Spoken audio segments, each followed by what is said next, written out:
Chapitre 1 911. Quelle est votre urgence? L'ange sur mon épaule me dit de travailler dur si je veux pouvoir m'acheter cette superbe robe Versace qui me fait de l'œil depuis 6 mois. VS. Le démon qui chuchote à mon oreille me rappelle que je suis une super couturière et que personne ne saura que je triche si je m'en fabrique une similaire. Je hais les flics, je hais New York et je déteste encore plus les flics de New York. C'est ce que je me répète en boucle tandis que je cavale comme une dératée dans les allées puantes du métro pour échapper aux 2 pots de colle en uniforme qui me pourchassent depuis 3 stations. Et plus que tout, je vais tuer Tian. Non, sans rire. Si je lui mets la main dessus, c'est un homme mort. À cause de ces bêtises, je suis à 2 doigts de me faire arrêter.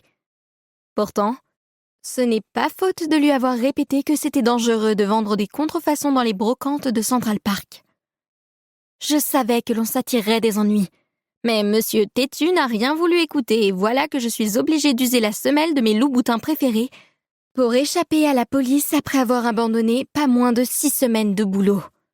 Et à peu près 3 000 $ de marchandises derrière moi. Pourquoi n'ai-je pas écouté mon instinct? Pourquoi me suis-je laissé convaincre encore, toujours, par cet idiot qui est 10 fois plus doué que moi pour s'attirer des problèmes?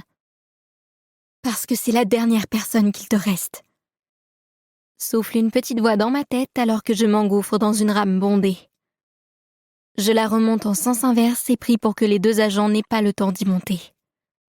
Manque de bol, je les vois entrer tandis que je me faufile sous des aisselles mal lavées, contourne des adolescents chahuteurs et maudis les petits vieux ronchons qui s'obstinent à me bloquer le passage.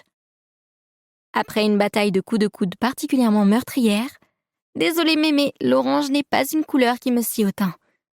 Je parviens à creuser une brèche dans la muraille pestilentielle, fonce en direction des portes automatiques et saute sur le quai une seconde avant que le métro redémarre.